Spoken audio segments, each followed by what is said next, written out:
this is my Save the Habitat project.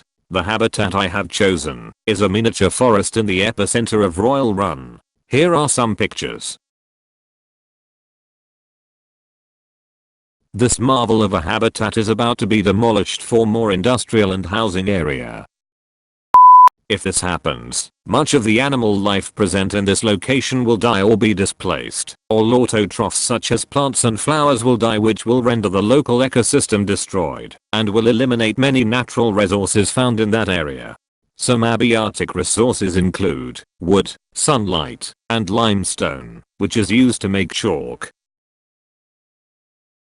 Some biotic resources include birds, apple trees, and mushrooms. An example of an autotroph in my environment is an apple tree, which niches to provide food for primary consumers and also provide shade and shelter for animals like squirrels and birds. An example of a heterotroph in my environment is the hawk, a tertiary consumer, which consumes the squirrel, which is a primary consumer. But the hawk only gets 10% of the squirrel's energy, so it is sad. There are also predatory to prey relationships, which are the relationships between predators which prey on prey. An example of this is the relationship of a fox to a squirrel. The fox stalks the squirrel and waits for it to drop its guard, and then pounces, devouring the squirrel whole.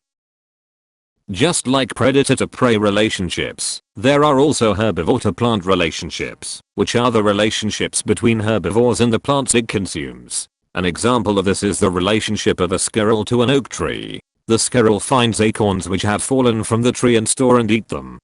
In my habitat, there are also symbiotic relationships. One of the most common symbiotic relationships in my ecosystem are weeds and plants. The weeds rapidly reproduce and spread like a wildfire, taking away space for other plants to grow. This can be considered parasitism or competition.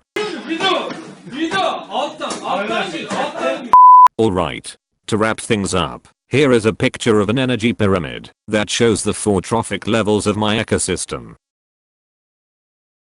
This concludes the video portion of my presentation.